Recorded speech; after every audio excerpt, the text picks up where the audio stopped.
to settings, you can go to microphones and mute both of them.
meeting.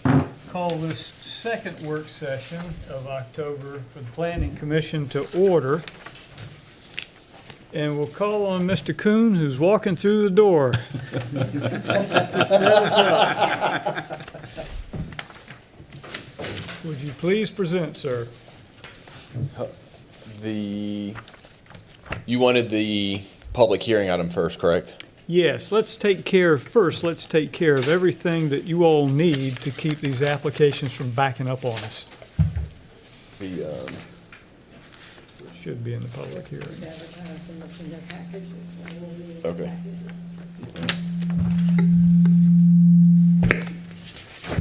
Thank you.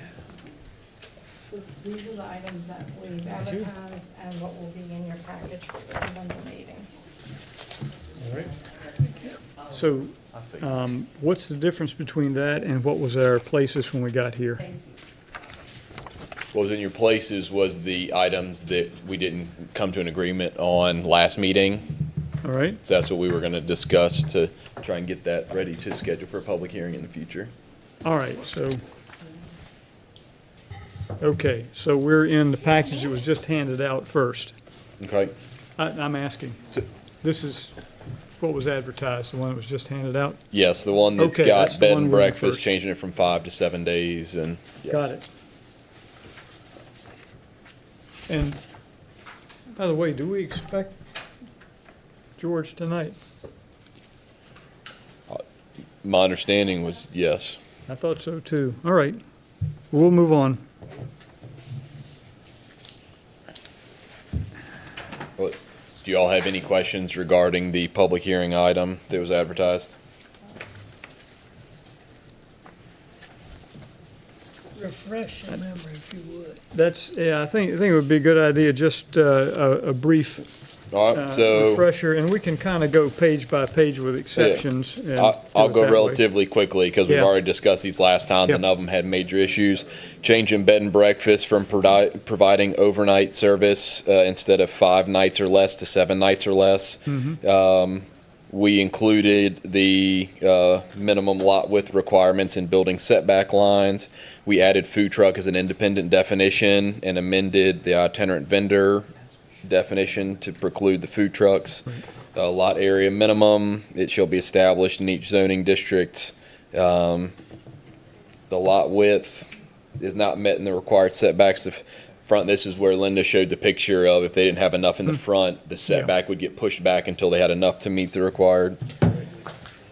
The signs, we had one regarding the coming soon signage that, with this, there was 2 different issues with that, and one was people just wanted additional time to have it, but we had 2 definitions that were relatively similar, so we just made sure that in the bottom of sign special advertising, we added coming soon, and then said the placement of special advertisement sign referred to the definition of sign temporary, and then sign temporary we've got, and we extended it to 90 days instead of 30. The conditional use, that was the one we removed the point source, or the sewage conditional use permit. Yep, yep, The growth areas, we removed it from this one area to make sure all the growth area items were together. We added food truck to the matrix. All right, let's just take a moment and look at that one more time, where we put food truck in the matrix, just because that's the kind of thing. So food truck is by right in A1, A2, and the growth areas for those. It's by right in C1, C2, and those growth areas, industrial and its growth area. The only place it's not by right is excluded is residential completely. Correct.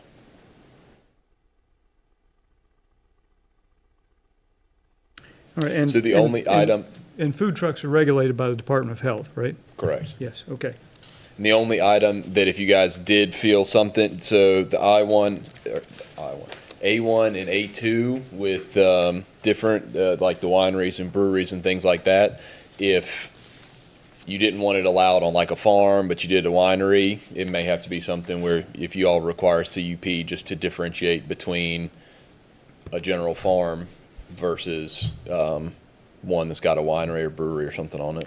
Well, I mean, that's- I could see for agritourism, that you would bring a food truck in, that Well, kind like I of said, thing that- for an event. We just added it by right for that reason. Just if you guys wanted to, I could see wanting to require CUP just to differentiate between the two. Is there a reason why we would not want a food truck in agriculture, something?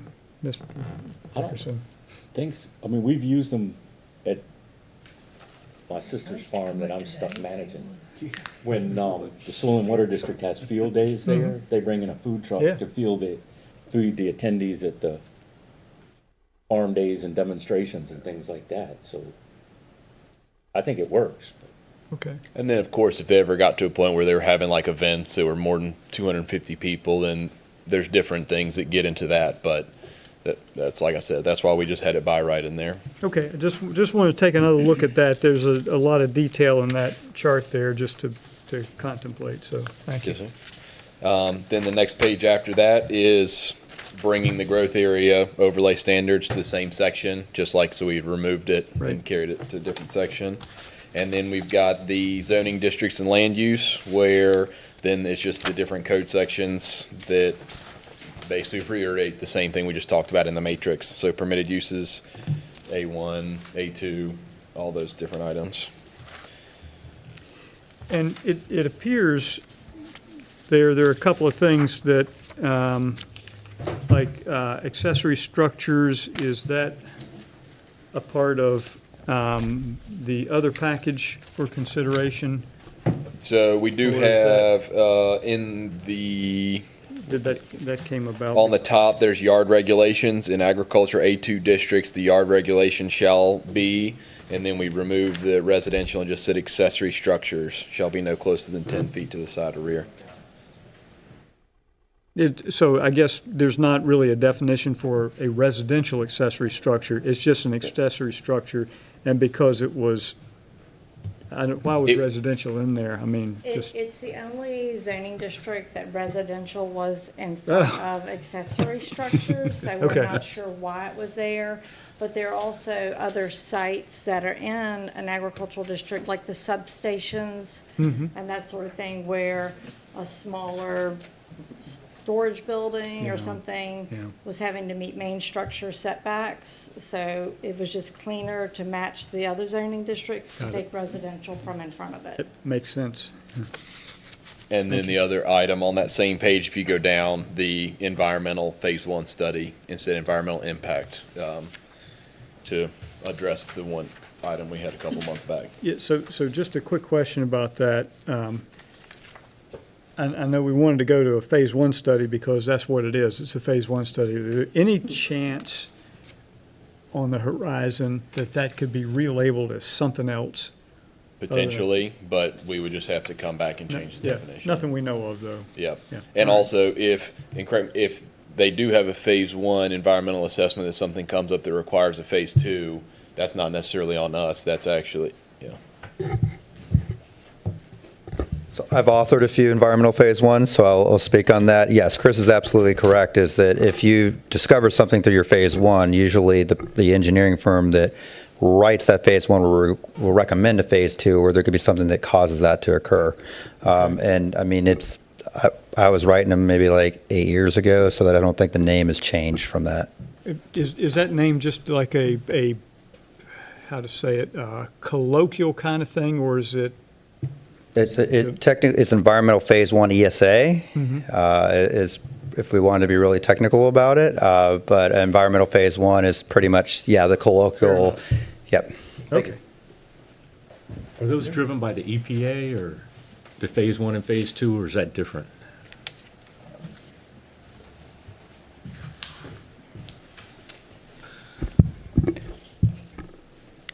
ANSI standards. So ANSI standards and regulations change over the years. Every engineering firm does it a little bit differently based off of those standards. To answer that question, we'd probably have to talk to an engineering firm about what are the current requirements to publish and have an engineering firm sign off on a phase one ESA, what meets those requirements, and every firm does it a little bit differently. So that's a hard question to answer. I agree, trying to get them for clients. Okay. Thank you. All right. All right, and then the next page is just all food truck information. And then the next page after this is the requirement that we were discussing regarding VDOT. Basically making it to where individuals that are doing work will have third party do the review, inspections, road certifications, and also requiring a road maintenance agreement, until which point that Texting. Can he call in?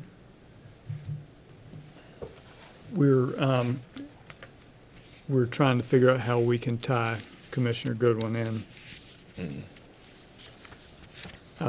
But, okay, so out of curiosity, I mean, I looked at the notes from from a board meeting this past, I think it was this past week. Oh, there we go, Mr. Barlow. Has the board come up with any position on how they're dealing with VDOT on this, or any thought about how they're gonna deal with VDOT? The only thing different is we did add that to our list of priorities, legislative priorities. There we go, yeah. And I think Mr. Goodwin brought that up last time. Think so? He did, and per his recommendation, it got brought up. As a matter of fact, I think there was more discussion on that than anything else we talked about. Mr. Deeds, Senator Deeds, what's the lady's name from Charlottesville? Lauper? Not Oh, Lawson, Amy. Lauper. Katrina. Yeah. She and all three of them that were there wanted to know more about that, because it was like, I told them I ventured to guess that VDOT hadn't reduced any of their funding requests, right, and certainly not. So they were all wanting to look into that. And I just am curious, or if maybe y'all have some insight as to whether that is specific to Louisa County or is statewide.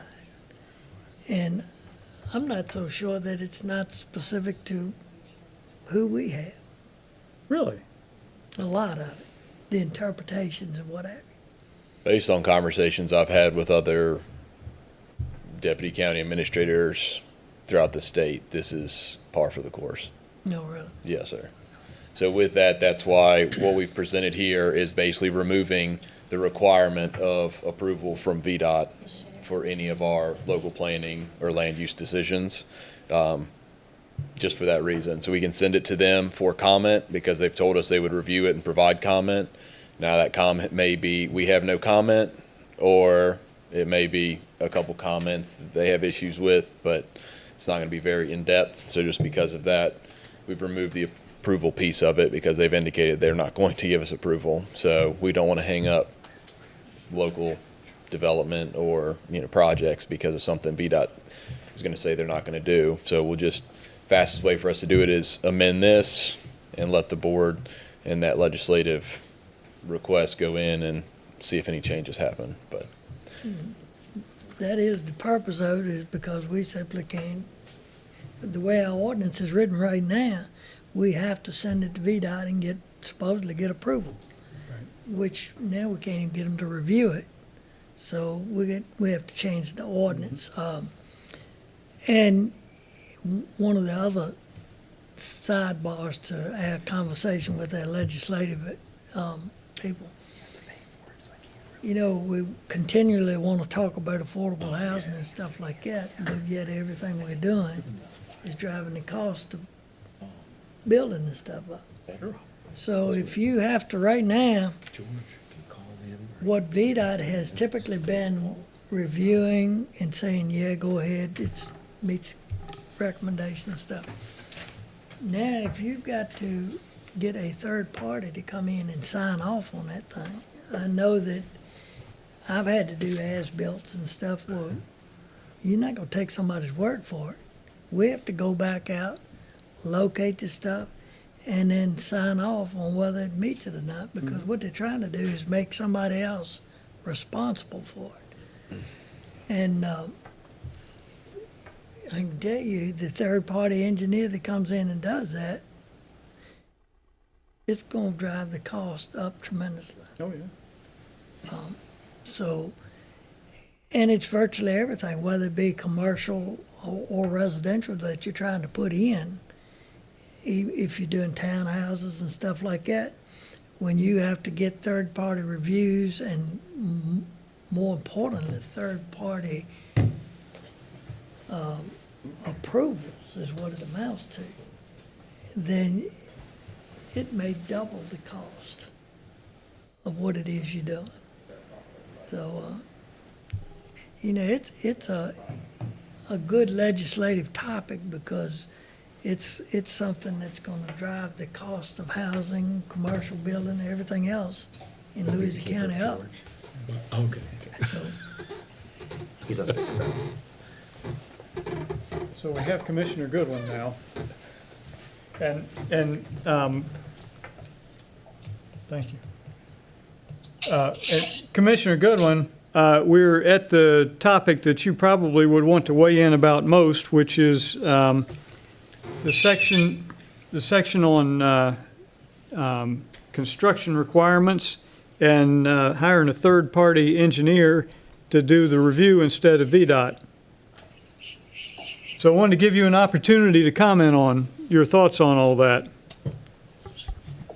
Well, I'd like to know, and I have not heard, how that conversation went with our legislators last week, because I had talked to at least two of them about it. Both of them said they were interested, but I'm not sure how it turned out. I know when I read the report in the paper that it wasn't mentioned, so I don't know if it was brought up or not.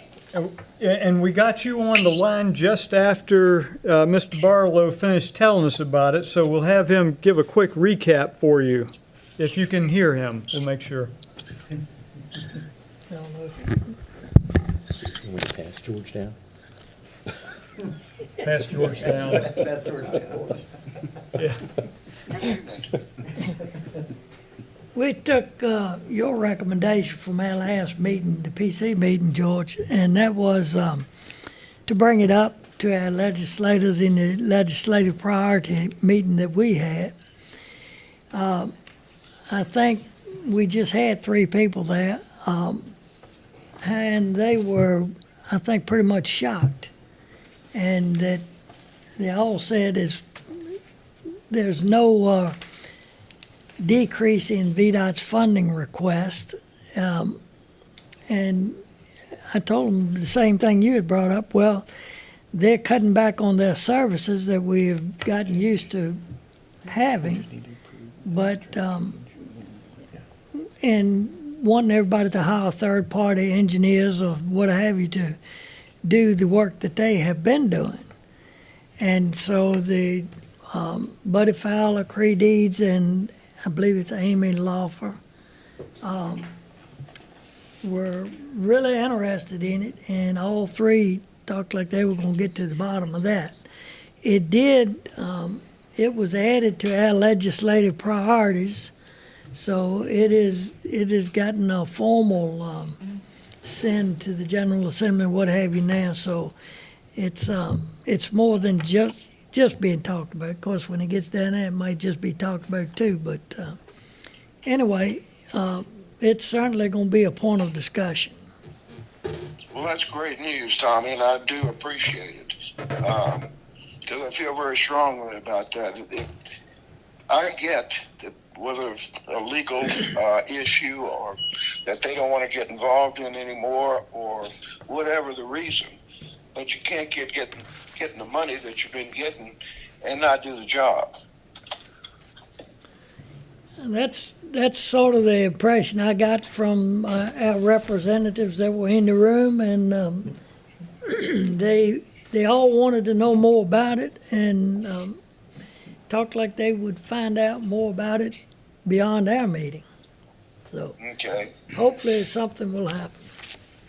Okay. Well, we'll need to stay in touch with them once they start heading to Richmond to see what they find out and what they're going to do about it. It's, I'm sure staff here will work on that as well as the rest of us. Okay. Thank you very much. You certainly And I will. apologize to everybody for coming up with a brain vacuum tonight and missing a meeting. That's okay. Gordon? Chris, with the state taking position, they're not gonna review plans and putting the onus on us or staff in different counties. There's no guarantee they will accept our certification at the end to accept the roads into the system, is it? Well, If Gordon, they're that's going- exactly my thought. We spend the money on a third-party engineer, and what are we going to do then? Get into a debate with VDOT about That's, who's right and who's wrong? I can see the mess we're in, but I can also see a mess on the end of this that has no Yeah. solution. If a developer, What do we do then? we are out of it. We're requiring them get a third-party engineer to review the plans, to certify, inspect, and so if it's a private road that's built to VDOT standards, that VDOT's never going to take over, we would have those reports coming in from the engineer stating that it's to VDOT standards before it was turned over to the HOA. If it was to be built to VDOT standards and taken over by VDOT, it would be the developer's responsibility to do that and turn it over to VDOT. And if VDOT came back and said, oh, for whatever reason it doesn't meet it, it'll be up to the developer to build it to VDOT standards. The county would not be in the middle of that. It's still open end. I understand what you're saying, but It's just- it's- from a county's perspective, I don't see what else we can do. That's But, basically where we're at, yeah, is that we need to try and get out from the middle of it, because if we're requiring approval from VDOT that's not going to give it, then the developer can say, well, county, why are you not approving a plan? If we don't have technical expertise to approve the plan, now we're between a rock and a hard place. We're the item that's holding it up, because we need VDOT's approval to continue through our process, or we need to not obey our process, which why have processes if you're not going to obey it? Developer's perspective, the burden is being put on them. They're the ones gonna be left holding the bag, and it's a And it'd be between very them and, unhealthy situation we're putting, not we, the state is putting people in, counties, and all. I mean, I don't know what to do other than to agree with this and approve this to protect the county, but it's a hard thing to put this in. Ordinance, this is what you gotta do to play ball, and it's and sad. staff will continue to assist the best that we can, but Yeah. ultimately I mean, it's not our decision to be able to. Y'all's hands are tied too, it's just, I guess what Tom and them have done talking to the powers that be down in Richmond, it's something needs to be done about this. A little bit more of a follow-up, back in 21, or actually, when we did away with the minor subdivisions, VDOT representatives came to us and basically what they were trying to do is they would like all the counties to do what Henrico's doing, maintain your own roads. And I think it's steadily pushing in that direction. So I think the staff has done a great job. I don't know the legalities of it, but this thing of when somebody came in with a state spec road and the subdivisions were done with the intent of it going to VDOT, and now you're gonna require this road maintenance agreement and that kind of stuff. But one of the things is, when you were just talking about keeping the county out of it, if the procedure now is they dedicate the right-of-way to Louisa County. The county then turns it over to the state. Well, if VDOT takes the position, well, we don't want these subdivision roads, so we're not gonna take them. I think we really need to make sure we've got something in there that we're not obligated to take them after they've been dedicated to us. And I realize what you've got in here now clearly says that, you know, it's the developer or the HOA's responsibility to maintain it until such time as VDOT takes it over. But I don't know how you shore that up, because I think VDOT's leaning in the direction, we don't want these subdivision roads. So it needs to be worded so that we don't end up getting stuck with them. Because number one, if a bond is required for the road building, and even if the road is built to state standards, if it's 10 years down the road before it's actually turned over to the state, there could be some pretty hefty maintenance costs that our bonds, I will guarantee you, not gonna cover. So if you guys look at item F, that's where prior to approval of any subdivision plat where an internal subdivision street is proposed on an interim road maintenance agreement shall be provided and approved by the county attorney. So the interim road maintenance agreement must identify the responsible party for construction and continued maintenance for the road improvements and include language found in, H, the interim road maintenance agreement shall remain in effect until the roads have been accepted by Virginia Department of Transportation / the Commonwealth Transportation Board. So if VDOT never took it over, in that road maintenance agreement is going to establish whose responsibility that road is between the start and VDOT taking it over, or potentially indefinitely. So that's part of, and that would be prior to the approval of any subdivision plats. So if they can't get the subdivision plat approved unless they have the road maintenance agreement, that's a pretty good way to make sure that we're not in the middle. Has any other counties done this, addressed Hang on, George. it in this manner? I couldn't tell you off the top of my head. Because you said some other deputy administrators said it was a problem, they just hadn't done anything with Oh. it yet.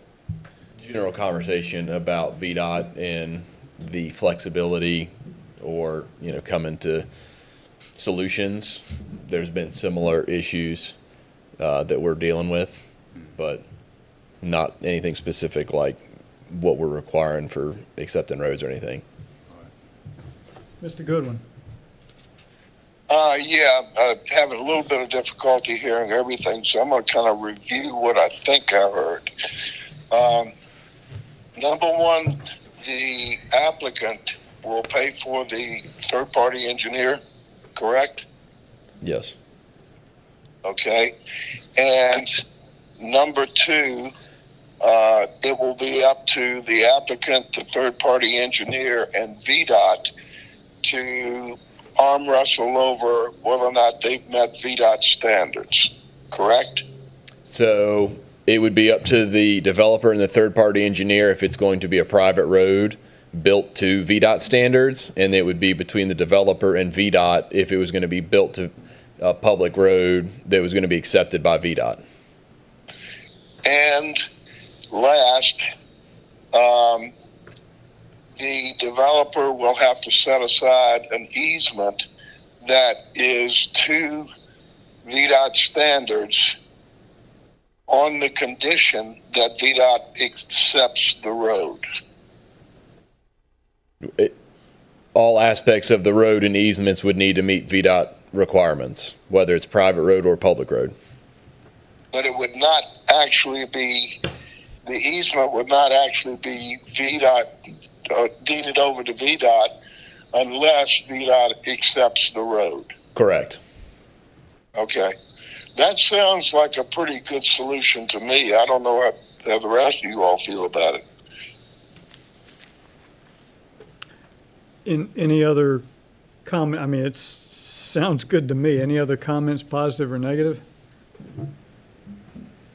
It's For me or the rest of the board? For everyone. Yeah. Okay. I think staff has done all can be done to protect the county, which is what we're trying to do. It's just, And we got the original language handy in case common sense prevails once in a lifetime at the General Assembly. yeah, so. it- Just a question for staff. I know y'all been working on this thing ever since all this came up. The dedication, they have built, say you're doing a subdivision, it's a 50-foot fee simple right away in there, that they've done the plans for and stuff like that, and they do the subdivision plat.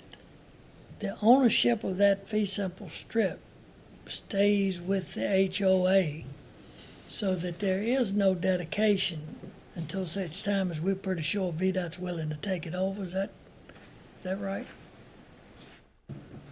There's been several different ways different subdivisions have gone about that, and we are still researching certain aspects of that. What I'm getting at is, to me, I would be a little concerned about the county accepting a dedication that then all of a sudden it's been dedicated to the county. So if the county accepts that,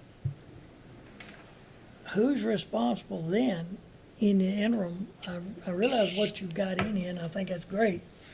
But I'm just wondering if there should be something where the dedication of that road is not accepted until such, it's basically gonna be a pass-through.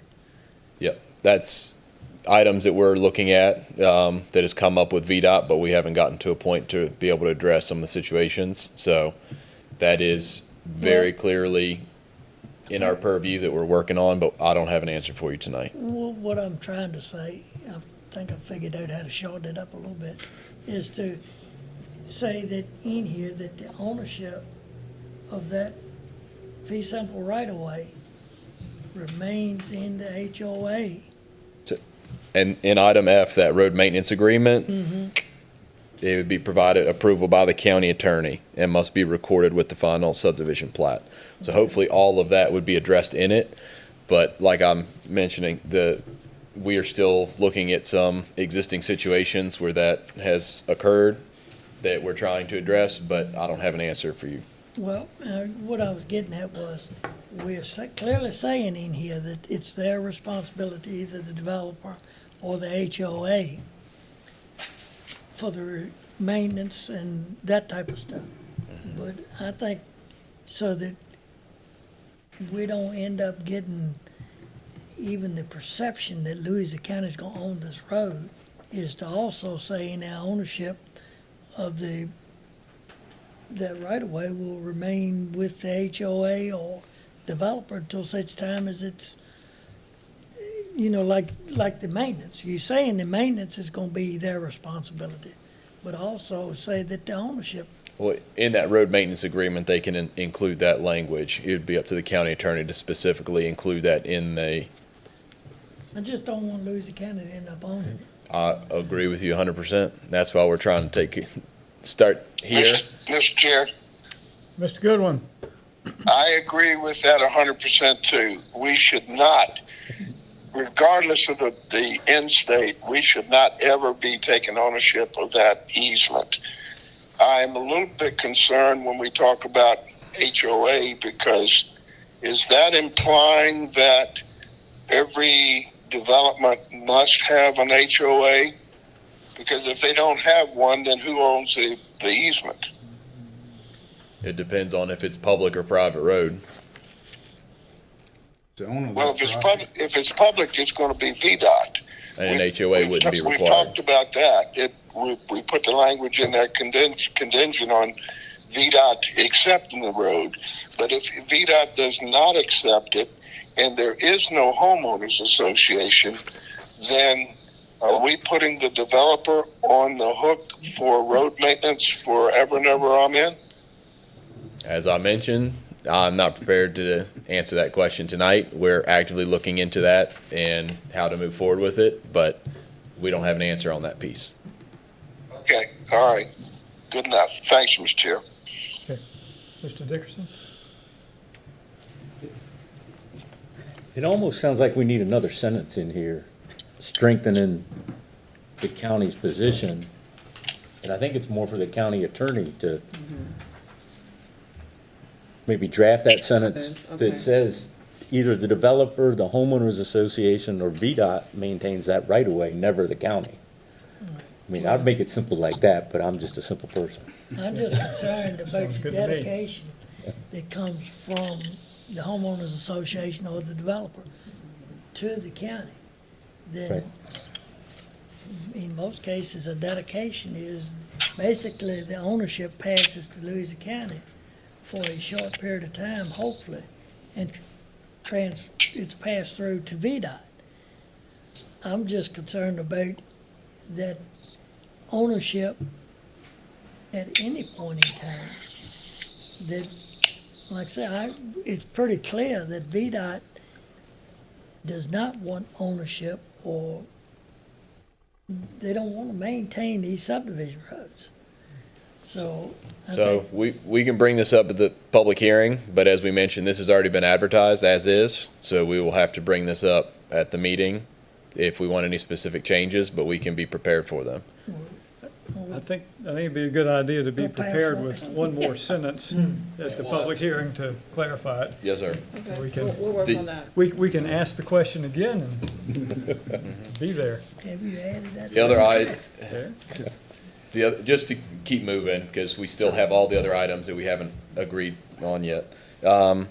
We have the notice to adjoining property owners coming from us for any of the sewage or central water and sewer facilities. Then we had the item that Mr. Barlow had requested regarding the final plat shall include identifying the proposed drain field and the 100% reserve. You don't have to add my name to that now. And on the next page in site development, that's where we had removed the VDOT approved ingress egress. We changed Thomas Jefferson Soil and Water Conservation to Louisa County Erosion and Sediment Control Administrator.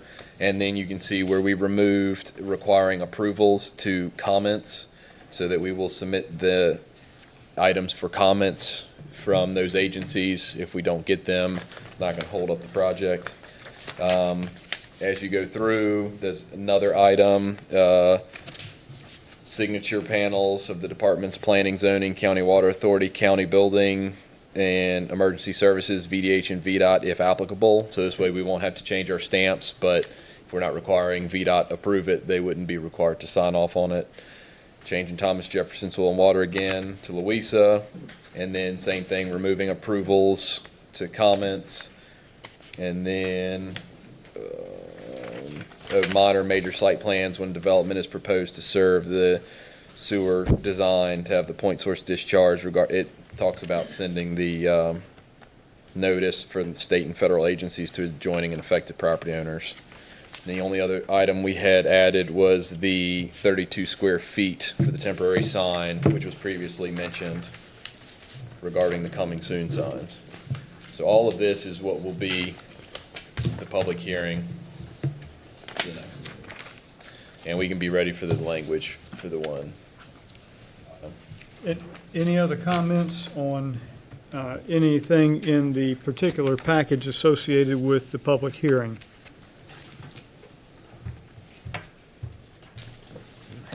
All right, sounds like we're in good shape for that one then. Tom, you So we bring me can the. shift over to the rest of it. Yes, so if you all remember this first item here, the agricultural operation, this is where we had suggested removing the commercial or private stable.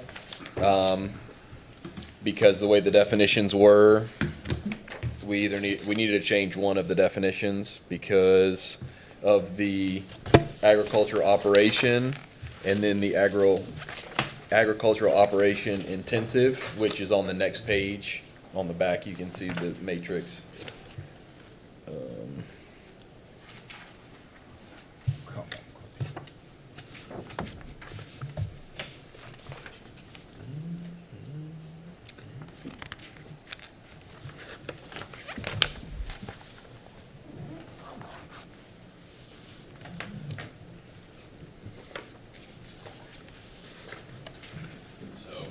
Did we have any items if we wanted to amend agriculture operation, or if we wanted to amend the commercial stables definition.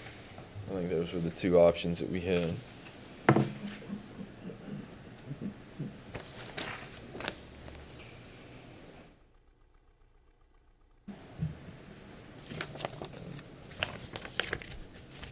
I hate to move you around here, but any chance we can go to the use matrix for showing agricultural operation currently, or is it commercial, I'm sorry, commercial stable?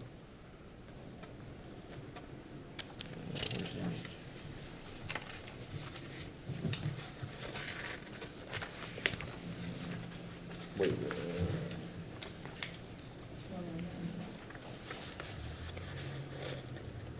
so you wanted to see what now? I'm sorry. Commercial stable. Stable commercial, there we go, all right. So it was, all right, A1. So as you can see, commercial stable requires a CUP in A1 in growth area, A2 in a growth area, as well as RD.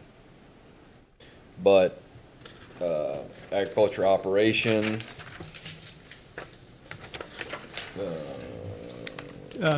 Chris, can you, there we go. Just need you to move the cursor a little bit. We got it. Good. Yeah.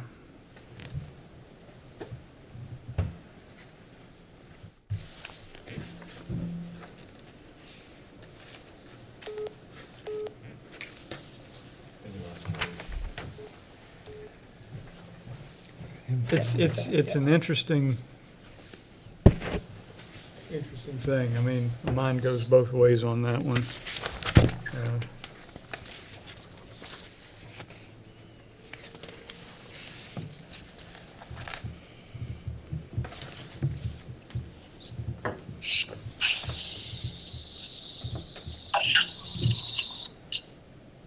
if we want, we can go through some of the other easier ones, like the definition of walkways and other items, if we want to knock those out and come back, or? Well, it really is just a matter of whether you're viewing a commercial stable as agritourism or business, to me, is what it comes down to, because so many other things, I don't know. Because like I said, the alternative is we remove commercial stable definition and we just include it in the agricultural operation. I guess it really does align. I don't know about the distillery and all the other things, but some of the things you see here, you've got a farm winery by right, but a major winery is CUP. It's a commercial activity, even though it's, I'm not sure, on a farm winery is primarily, I guess, local use. I mean, you start getting these, Actually, you know what? Let me see here.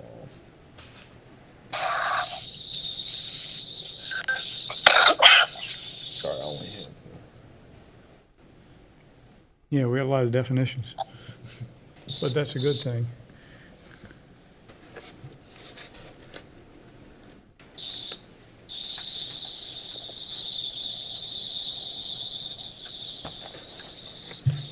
There we go. Agricultural. Oh, I don't know what I just did there. Trying to give y'all more. All right, scroll up a little bit and, I'm gonna leave it alone. yeah, don't do a Tom on us.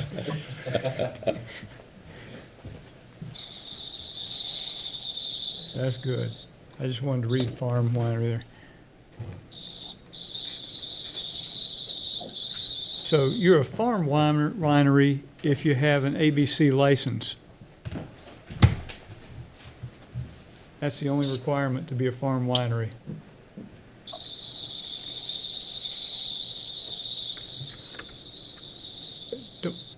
Oh. I was still reading. Wholesale manufacturer sell, or not, or scroll up, there we go. Well, I'm not sure what you can do as a winery by either one of those definitions. If the guy down the street from me that has people come in and sample stuff and walk away, is he a farm winery or a major winery? I mean, he's got the vineyards, and he's got everything. Well, looks like that's something we're gonna have to update. Yeah, I mean, I just can't tell by that. I'm sure he has an ABC license, but I guess my question would be, is it two types of ABC license, one for farm winery and one for the other? I don't know. And that's what defines, Well, the major winery there, the definition just said is licensed as a winery. So it didn't give a reference. All I'm trying to figure out is what's the difference between the higher tier and the lower tier for these other uses, whether there's a commercial and a private for each one of them, and that would drive this in one direction to align it, because you've got commercial and private use for the stable. So, This was passed last year. Oh, yeah, it's, yeah, there's several different items. There's class 1, 2, 3, 4 of farm wineries. And then there's also licensed farm wineries, local regulations. So, I mean, in the state code, they are treated very differently. 41206. so you can, I mean, a farm winery is, it's the guy up the street from me. Last year. Yeah. And it even says here, no locality Then shall have- regulate any of the following activities of farm winery license in accordance with subdivision 6 of 41206. And we don't, so we don't even know. So, all right, so it sounds to me like the way things are currently done, I hate to even look at distillery or brewery. I don't know, it looks to me like that you have both private and commercial uses under your winery definitions, and we can't even distinguish which one is which. Because, So it says in the state code right here, talking about no locality shall regulate any of the following activities of a farm winery. So those are items that they do need to differentiate because we're not able to regulate it because of that reason. So if we're going to, but still, I mean, we're talking about the commercial stable right now. I We don't suppose stable is identified In what? no, not there, in the code, The state code? state code. Do you want commercial stable or regular stable? Well, let's try commercial stable.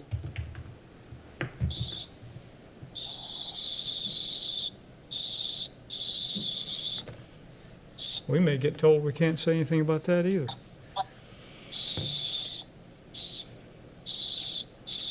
Looked like to me, a commercial stable would be an agricultural operation and let it go. Yeah.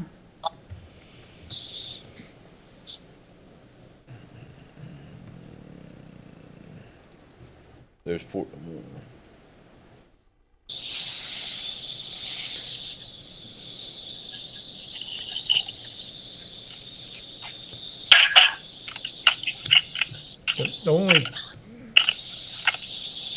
The only concern on that would be whether, on this whole thing, would be whether a commercial stable would need any kind of local regulation to operate properly. Otherwise, it could be by right in either one, I think. So right now it requires a CUP. Yeah. And I'm not sure why. And so our definition. Mr. Chair, Mr. Goodwin? I'm trying to recall the conversation that we had at our last meeting on this topic. And it seemed to me what brought it up was that the commercial stable was not being treated as other commercial activities in this grouping. And the choice was to either take them out of the grouping or change the matrix. So, And when we looked at the things that were included, and you all have already talked about wineries and breweries and things tonight, when we looked at the definition, the commercial stable did not seem like it was a one-off. And that got me to thinking that the fix needed to be in the matrix and not so much in the ordinance. And furthermore, when we were talking, we bumped into intensive farming when we were talking about a commercial stable. And when we talked about and went to the section on intensive farming, we found that it was not done on a per acre basis. It was just total number of animals, which didn't make a whole lot of sense. And we were going to go back and look at how to fix that per acre business when we talked about what qualified as intensive farming. Because if any of these animal-centric uses falls into the intensive farming, then this is all a moot conversation. It goes over and is controlled by that set of ordinances. But we did find out when we looked at it that it's not on a per acre basis, even though we've discussed that in the past, and I think it's captured somewhere. So the issue why we have this definition in front of you all today is if you look, agriculture operation is by right A1 and A2 in and outside of a growth area. Currently, the definition of agriculture operation includes commercial stable. So then if you scroll down to commercial stable, a commercial stable requires a CUP in A1 growth area, A2 and A2 growth area. There's a contradiction there. We're trying to correct that contradiction. So either we can strike stable commercial, so then it would just be treated the same as agriculture operation and allowed by right, or we can strike commercial from the agriculture operation definition, and then commercial stables would require CUP in these three districts. That's the two options we have. We can address the other items, like we said, at the comprehensive plan updates and other ones, but just where we're at, there is two things that contradict each other, and we need to fix, either we take out stable commercial in the matrix and the by right and all that, or we amend the definition of agricultural operation. But we got to fix one of them, or there's going to be a contradiction there, and it's going to be allowed by right anyway, because you would go based on contradiction, it'd be the lower level. I'd be inclined to fix it in the table and make commercial stable by right across there. But I don't know. It's already listed. as That's my view agricultural also, operation. Mr. Chair. So, Well, I think George said the same thing, but it's already listed as an agricultural operation. So I think, Mr. Coons had the right idea, just strike it out of that commercial. Let it be an agricultural operation, be done with it. We'll remove one thing from the matrix. Yeah. So we have to remove the commercial stable definition in all of the item, in the matrix, and then of course, all the different zoning districts where it shows up. But we can do that, and then it would just be treated as part of an agriculture operation. yeah. Good. Now, you would not strike the definition of it, though. Definition would stay in place. It's already defined in agriculture operation as a commercial stable. So if it's private and commercial stable, and we define private stable, if you would like to leave the definition, just There's remove no it reason why from- you wouldn't leave the definition. What you would do is just change your commercial stable line to show that it aligns with agricultural operation by right in those blocks, and you're done. I think it's important to keep that definition. All we're doing is aligning it with what's going on here. Just to fix in the matrix table. I understand him, he's keeping the definition, it's just not separating it out from, in other words, it's already listed under agricultural operation. I see what, you could strike the line here. Since it's two places, just remove it Yeah. one place Yeah, you and leave could- the definition under agriculture. You could strike the line there. That would be the same fix. Yep. Yeah, absolutely. You can in fact strike both of the lines, which I don't see on there right now, but Both. you could strike the line for stable commercial and stable private. Could you not? Since they would align with agricultural operation. They don't, though. They would if we struck them. So if you struck them, then you would allow private and commercial stables in R1, R2, C1, C2, industrial, I see what IND. you're saying. Yeah, So they then don't. it'd be allowed So by we CUP can't. in every So district. we can't, right, so we can't. Yeah, so you have to keep those two line items in the matrix table. All you're doing is fixing the 3 blocks under commercial to align in the A1 overlay, the A2 and the A2 overlay. So then do we need to take commercial stable out of agricultural operations? So it is in That's what's both places, right? That's what's presented to you today. Okay, so that's the solution then. But private is in both places. The only reason we're not talking about private is it aligns with agricultural operation. So the other thing to do is just make commercial align with agricultural operation and we're done. Mr. Chair, Mr. Goodwin, I guess I'm coming up broken and stupid here. I do remember seeing livestock sales being under operations. How are we treating that? Is that a by right or is that a CUP?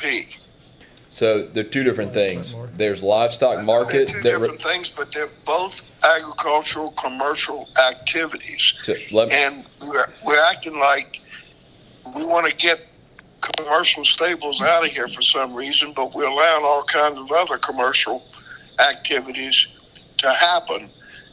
And I'm not getting traction on this. So it says right here in agriculture operation, livestock market for livestock raised on the property. And then you have livestock market in general requires a CUP. So those are two different things, what's in agriculture operation and what's in livestock market. Well, it seems to me, if I still have the floor, that when we look at this list of agricultural operations, if we want to treat commercial operations differently, then they all ought to be CUP or they all ought to be by right. But to pull one of them out and allow the other one, to go in a different direction doesn't make sense to me. I mean, there's a commercial operation, livestock sales over in Madison. I don't know how Madison does there, whether that's treated differently from commercial stables or whatever, but it just seems like if it's commercial and we want to treat that different like we do livestock, then we make commercial stables a CUP as well. That's why I keep going back. We ought to fix this in the matrix. so what is our definition of livestock market?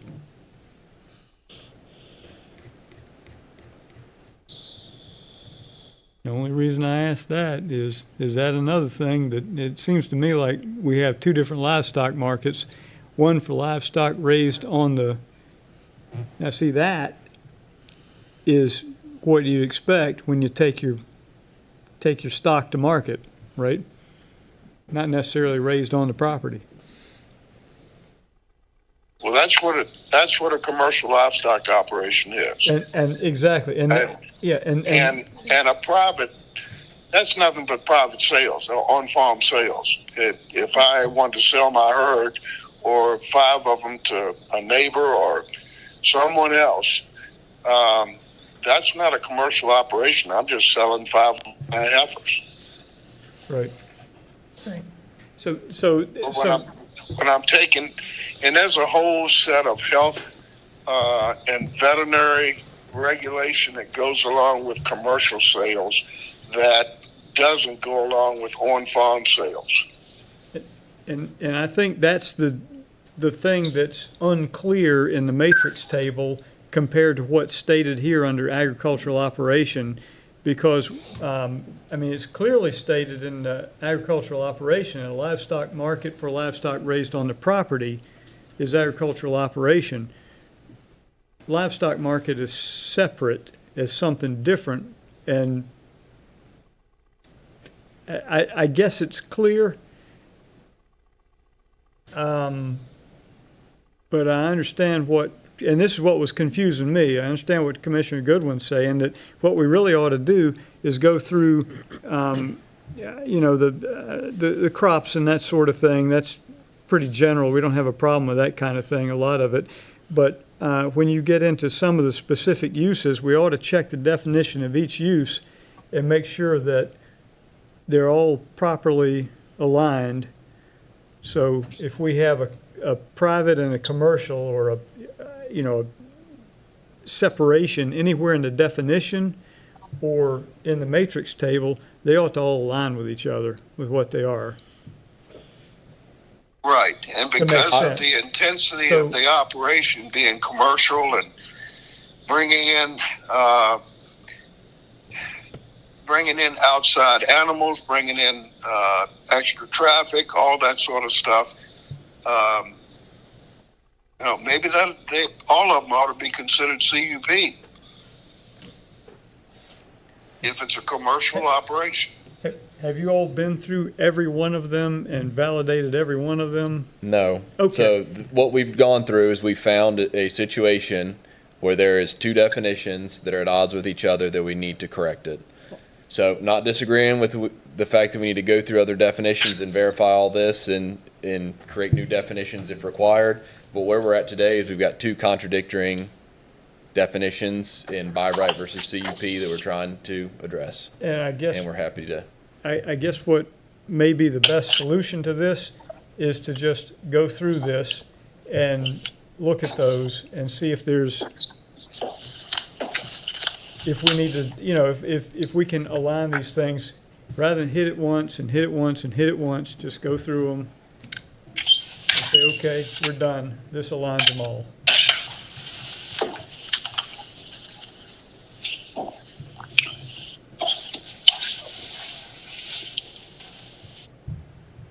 So you want to make sure that any definition mentioned in agriculture operation is in the same matrix as agriculture operation? Because if you read the full definition, it does say uses accessory to an agriculture operation include, and then it's got the list of definitions. So then the caveat is that they're accessory to an agriculture operation. So I'm just trying to get clear direction here on what you guys want. Since we found one of these uses that's accessory to an agricultural operation that's causing confusion enough to make a change, we should look at all of them and make sure that all of them are in alignment. So do we you'd have like staff another to do case? that for agriculture operation, and I'm guessing agriculture operation intensive as well? Let's start with agricultural operation, see where we stand with that. We can go back and look at intensive, but intensive, as I recall, is going to get into numbers of animals of the different kinds, primarily is what that's doing. And I'm not sure we want to pick that up right away. But I just, you know. Mr. Chair, we've got the numbers. What we don't have is numbers per acre. I think they've got a number for cattle, if I remember correctly, 1,000. Yep. But They if do. I have 1,000 acres, that's not intensive any more than having 30 on 50 acres. So, Mr. Goodwin, are you asking for them to do something with agriculture intensive as well? Well, it's something we have to do, whether we take it up under the comprehensive plan, which I think I heard earlier. But just having number of animals without having it tied to the acreage doesn't make any sense. I mean, 1,000 on 250 acres is a hell of is a lot more than 1,000 on 1,000 acres. Yeah. Well, maybe we can put that one off into the comprehensive plan and look at it there. Now, what we have to remember, Mr. Chair, is that there are some, and I think we discussed this at the meeting, there's some that are priority for staff that we've got to address in the upcoming meeting. And anything else we need to keep on our radar, not just bow wave it off forever. But we don't want to jeopardize what staff has identified as things that have to be addressed. And I think that was discussed at the last meeting too, about what we wanted to do in November. Yes, and the first package we looked at, which you came in the middle of, was the package that has to be done now. And we've looked at those and finished with those.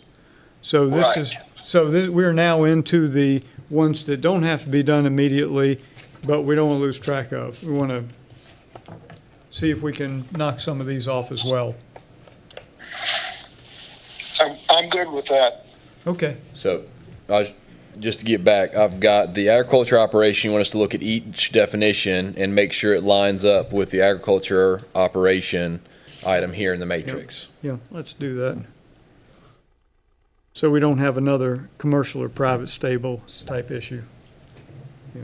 Okay, so then this would be, so I mean, this is just a situation that we're gonna run into that we'll go ahead and do it for right now. So agriculture operation, so if they had dairy on the farm because it was accessory to the fact that they were raising cattle, it's allowed by right under agriculture operation, but if they were just coming out to have a dairy, it would require a conditional use permit if it was in the growth areas.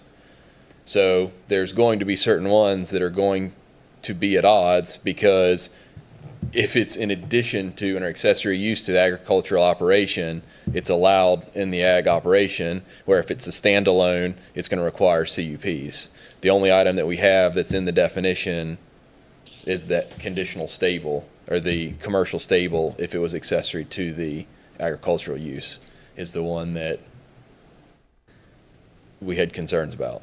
So I'm just saying, there's going to be a lot of ones that we're going to have to specifically say dairy requires a conditional use permit in these two, but they're not allowed in any of these other districts, where if we just followed suit and said, okay, dairy, it's going to end up being by right in these and then conditional use like this, then you're going to have all the items in this definition are basically going to be allowed by CUP in any district other than A1, A2, in or out of a growth area. So we would substantially be changing, a lot of the ag operations would be allowed just about countywide. So I just, before we go down that path. Okay, so since my mind is very small, and I don't see a difference between what you just presented with dairy and what we're trying to fix with commercial and private stable, because both of them are listed as accessory uses. It looks to me like if you don't feel the need to change dairy, then we don't feel the need to change commercial or private stable, because those are accessory uses just like dairy was, and therefore they don't conflict with agricultural operation. So either we do or we don't, but I don't get it, and that's why I guess I need to understand more before I say, yeah, I agree. So I'm not tracking, and I'm sorry.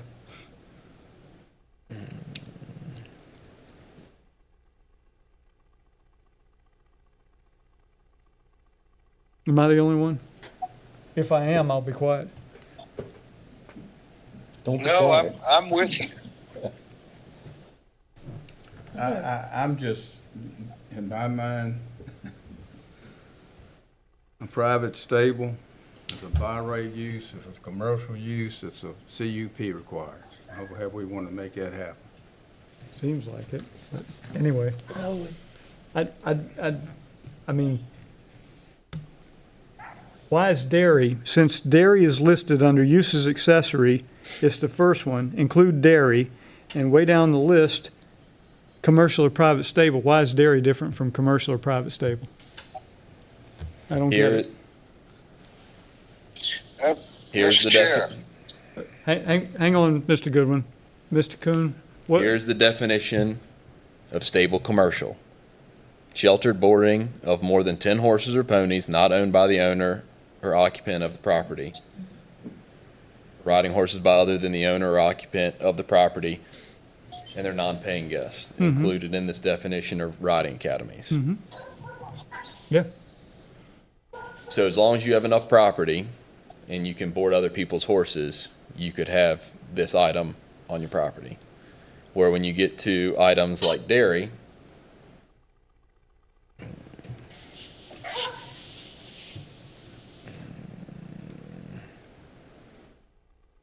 it's a commercial establishment for the manufacturing and sale of dairy products. That is a lot different than keeping somebody's animals on your property.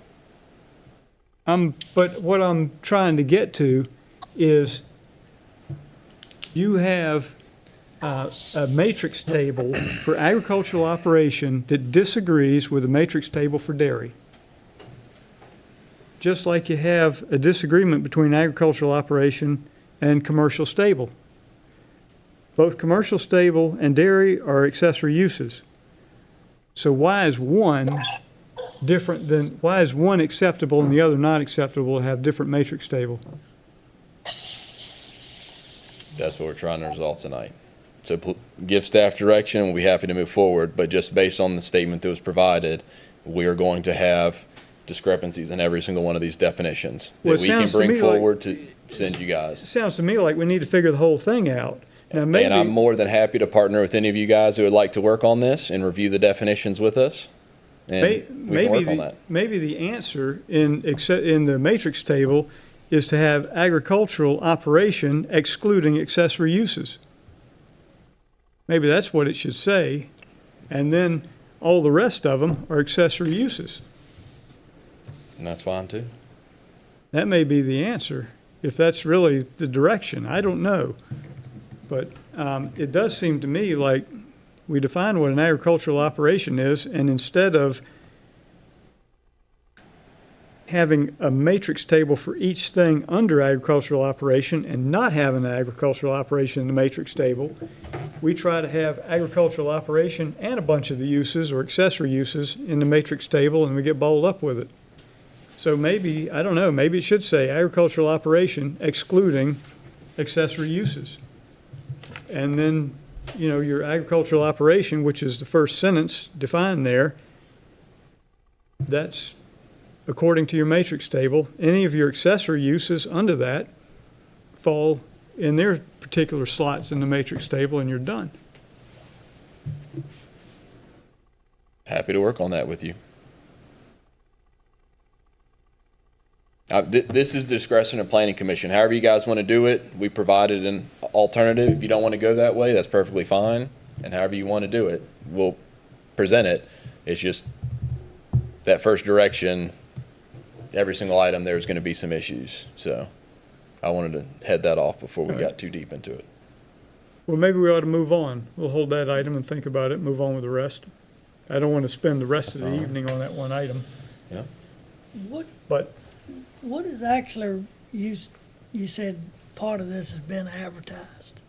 The first part. yeah, none of this. This is all the items that we didn't come to agreements on, and that's the main purpose why we were having this work session tonight. Try and get this done. So it sounds like we're a long ways from a public hearing. Right. That's why all these items are probably gonna end up being like this in some fashion. Well, one of the things I think we all need to keep in mind is we're not trying to deter agriculture in Louisiana County. So, No. and when I look at it, I've been pretty heavily involved with horses most of my life. And when you got, even this definition, 10 horses, if that's an agricultural operation and you got somebody that comes in and wants to take some riding lessons, that's not anywhere at all in comparison to a livestock market that's gonna have 300 head of cattle that may or may not be weaned or anything else. Yep. So, I mean, I could see a livestock market requiring CUP, but something, it would take a major commercial stable to be an adverse type thing in an agricultural area as far as I'm concerned. But there's a lot of those things, but and that's the reason I asked the question, what's been advertised, because I think y'all could be here a long time working on each individual thing. I think so too. That's why I wanted to get the advertised stuff done first. Oh, well, and I have one more question. In all of this, you know, I know Linda and Chris both have brought up things that have been questions for them they're having trouble with. And I have two things that I deal with on a regular basis that I think need addressing in the ordinance. And depending on what has already been advertised, they may not be able to, but it's also may just be something that the planning commission needs to look at, and it's in the definition part, but we'll go ahead and do what y'all trying to get through tonight, and I just think there's two definitions in here that have gotten a little bit misconstrued over the years that I believe need to be changed. We'll probably be back to that at 7 o'clock, right before we leave. Good. Just anytime. Sure. Good. While we're doing it, y'all go ahead. I think I'm gonna take a 5-minute break. Okay, So, well, let's move on. yep, I was gonna say, so we can skip the private lane item for right now. So solar generation facility, this is one that would be for individual homeowners that want to generate electricity. We've gotten requests that are over 30 kilowatts now. So the request is to go up to 60 kilowatts. 60 would be the one. So we assume that if we go to 60 kilowatts for individual home usage, that would be adequate based on current requests that we're getting. Because we've got some for as high as 42 kilowatts. So we just don't have a process for it right now. So that's why we're just requesting a change from 30 to 60. Is there a correlation between the square footage of the facility and the request? It depends. So some you've got solar array that's mounted on the roof, and some you've got that are ground mounts as well, or some of a little bit of both. And like some, it's the house and the barn that they're trying to do roof mounted. So depends on what they've got on the property. They can get, I guess, up to the 42 kilowatts based on the barn and the house roof. But you think 60 would be adequate for long term? Yeah, unless the efficiency goes through the roof. Yes.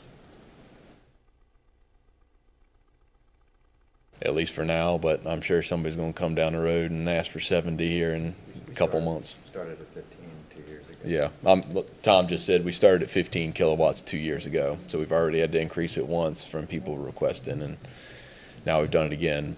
But Guess that's what I was wondering, if we'd be better off to go higher than 60 to be in position and not have to revisit. But that's just my question. Well, following up on that, since our major is more than 2 megawatts, I think, I'm wondering why small scale wouldn't be less than 2 megawatts. Is there anything in the matrix table that would put us in bad shape for making that change? Right now, small, Right now, small-scale utility solar, is anywhere between 30 kilowatts and 2 megawatts. And then your Oh, major is 2 and greater. But we actually haven't had a project within the 30 kilowatts to 2 megawatts come to us at all. Minor scale, I missed that, right, yep, okay.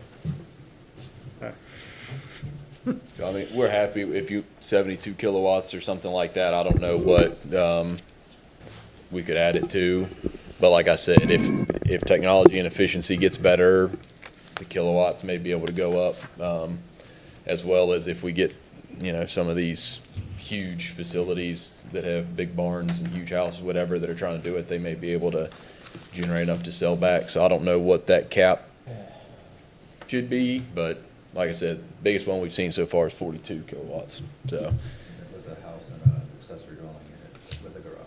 you know. A lot depends, I think, on how many cars they're trying to charge. Yeah. Yeah. Well, and then it also depends, because they can also do it now with partnership with Dominion and REC and them, where they sell it back. So some, they can utilize all the square footage they've got to try and do that. So happy to amend it, but like we said, we've got it at 60 right now, but we're happy for any alternatives you guys want. Whatever number works. I would support at least going to 72. 70. Sounds good.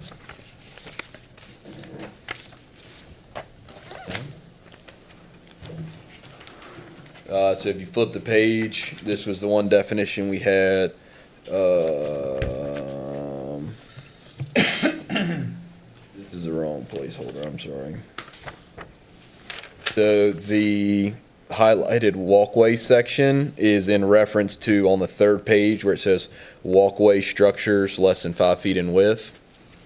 There's no setback required. These are the three options for that definition of walkway.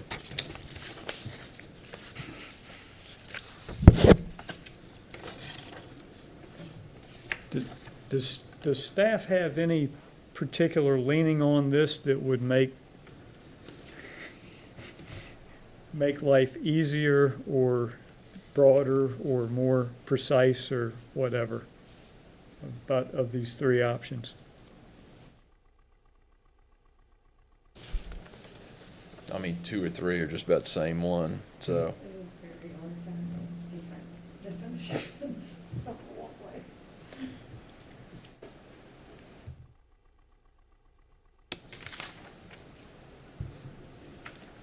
So yeah, so what would happen with this, the reason why walkway is here is because the walkway would be an added definition, so it's in the definition section. But it is specifically in reference to the setback requirement. So, like I said, options 2 or 3 are basically about the same thing. The only concern that I had with 1 is the structure or passageway connecting different sections of a building or serving as a walking path between locations. Because if it was just stairs down, I guess it is a location, but it's not connecting two buildings. So that's just something that, I'm not sure why it has to be raised either, so I don't know. Yeah. Option 3, and strike the last sentence. Yeah, that's fine. I would go with that. I mean, yeah. So the reason why I raised, and this deals mostly with the shoreline, what we're talking about are raised structures, because if it's flat on-grade concrete that's less than 8 inches, it's not required to meet setback anyways. If it's just a walking path or like pavers, they're not required to meet setbacks. So the issue that has come up for the shoreline regulations and in reviewing shoreline proposals is specifically when it's a raised walkway. Most of them are just above the ground, but they do require permits and they are constructed. Or going down a steep ravine where you have little terraces going. To give you a visual, let's assume the front of this is your rear property line on Lake Anna. And on Lake Anna, you have to have a 5-foot setback. So what the code currently is written is that if you're walking down from your house, which is the rear door, on a raised structure, well, you have to stop the structure for 5 feet in your rear setback line. So you're on dirt or whatever steep terrain, and then you get back onto it. So we're trying to eliminate, we want to be able to have that structure complete from the house or not, maybe the yard, to where it needs to go to get to the structure, lake structure safely.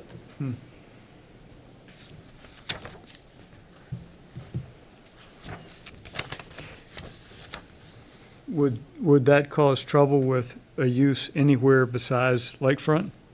It's the only issue we have in the code with walkways Oh, okay. at the current time. I'm all right with it being raised. Good. Yeah, option 3, add raised, strike last sentence. So raised walkway? That seems to be a raised passage or path for people to walk along. Can we update it to say the definition would be walkway structures and then just say a raised passage? The only reason why I say that is because if it's raised walkway, there's no reference to raised walkway here. It's walkway structure, and the whole purpose why we came with the definition was because structure was defined, but Oh, walkway wasn't. I was putting raised in the definition, not in the, Oh, not before walkway, okay, I'm sorry. putting it as a raised passage or path. Got it, okay. All right, okay. I don't know, is that? Yeah, that works. That's what I was, same thing. I just, Yeah, and striking the last sentence. got it. I'm sorry, I thought you meant the other one. Okay. Comma, maybe. Be raised. Laurie will propose that. All right, how about, So option 3, walkway, a raised passage or path for people to walk along, and then delete the last sentence. Well, And then now here's another we option. have an alternative or that may be even better. walkway dash a passage or path for people to walk along, comma, may be raised above the ground, period.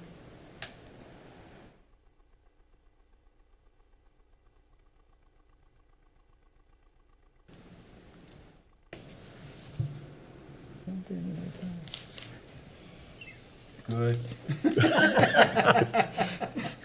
Okay.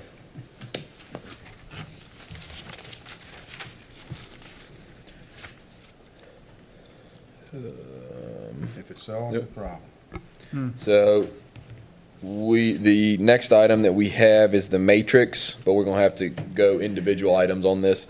So the accessory dwelling unit, we talked about removing it from the C1 in and out of a growth area, the C2 in a growth area, because they allow for the accessory residential unit if they're the proprietor of the business, correct? Correct. Okay, so that's why we were talking about removing the accessory dwelling unit, because it's already allowed if they are the proprietor of the business. So that one, I know we didn't have a lot of concern about it, but there were some questions, so just making sure everybody is okay with that. It's wonderful. Good. All right, so then we had the agriculture operation intensive, where we removed the by right in the A2 and A2 growth area, which I think fed back into the original conversation. So I think we can just skip over that one for Well, right now. But with just a question, why would we remove it from A2? I don't remember the reasoning offhand now. Do you? Well, and that's what I was gonna say, prior to, excuse me, February of 2021, agricultural intensive wasn't in the A2 zoning districts That's at why. all. Okay. So it was just to make a more clear defined difference between your A1 zoning districts, which is supposed to be for more intensive agricultural, and your A2, which allowed for some subdivisions, but still allow for agricultural uses. Yeah, and unfortunately, back in the 90s, when we gave everybody the option to zone whatever they wanted to, a lot of people picked up A2 for very large tracts of land, which still exists now, that could support intensive agriculture. A lot of them picked up A1 in subdivisions. Yeah. Anyway, okay, I mean, I'm all right, but there are large tracts of land right now in A2. And then the other item we've got is single-family dwelling detached, which, following the same premise as the accessory dwelling unit, is to remove the availability to build single-family dwellings in the commercial districts. The next page, what we've got is the waivers and setback projections, certain residential and other. So we added just the language and other property improvements. And then as you guys go down, we had retaining wall for all projects. So that in commercial, industrial, residential, if there's projects that require retaining wall, they can build it right there on the property line. And then the walkway, which we just discussed.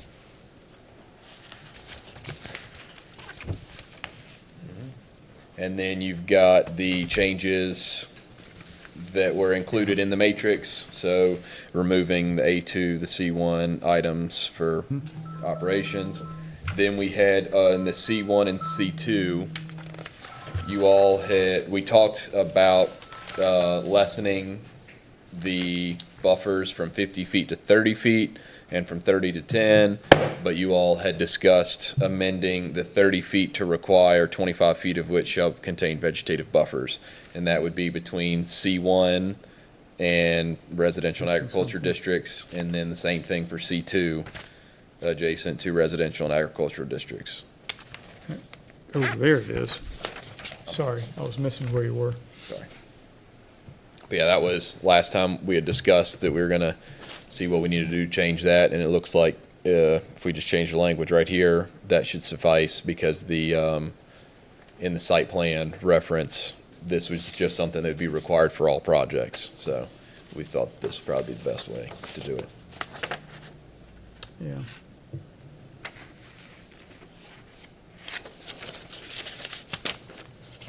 Right, okay. And then we've got same thing in the matrix where we removed single family, accessory dwelling, all those items.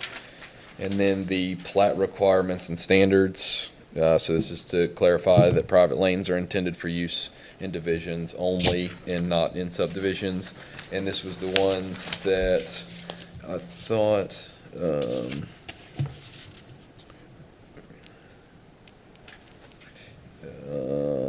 hold on, let me just double check something here.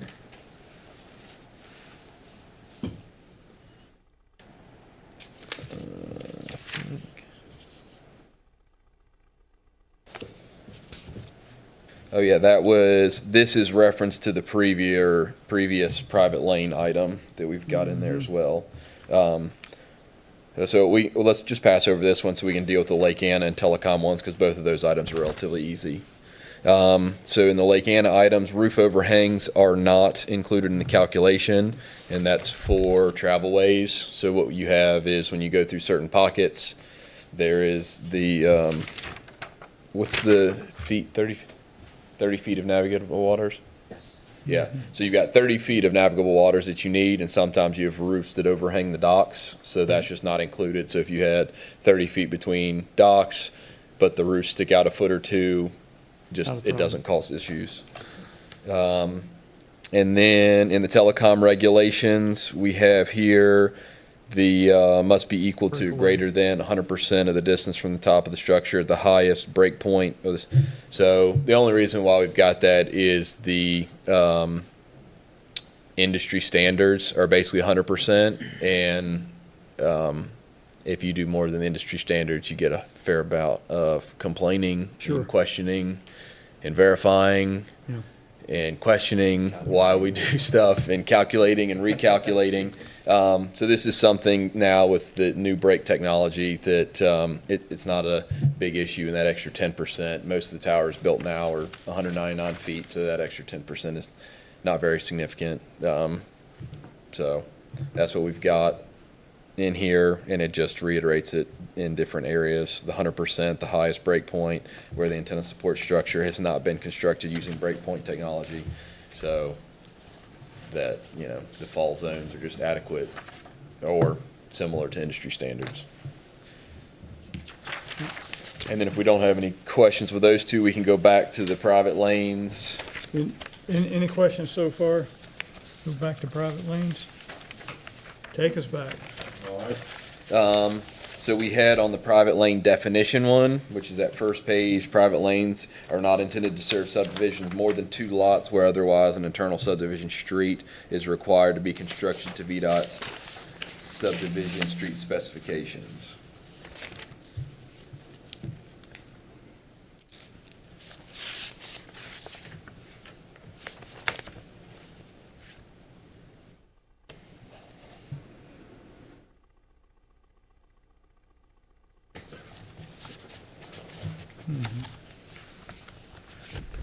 Mr. Barlow. This has gotten around to the one that I had the question about. And if you go, in other words, you could have, I think, I know the private lane is to only serve 2 lots, but if there's you could have in a division, I believe what was intended was 3 lots. That's counting the residual parcel. But in other words, it says, if you look at the definition, it says for clarity, it is specific intent of this provision to allow a maximum of 3 total lots.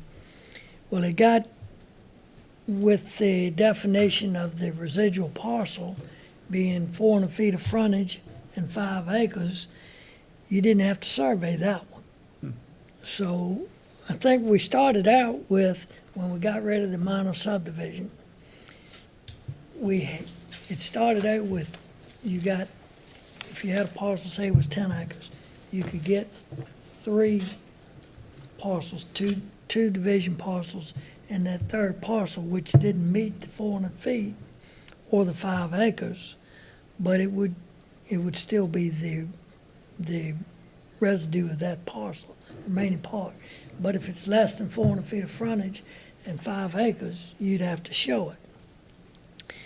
That would, the way I thought we were doing this thing years ago, was that would still be a division survey. You get a total of 3 lots, like the definition says.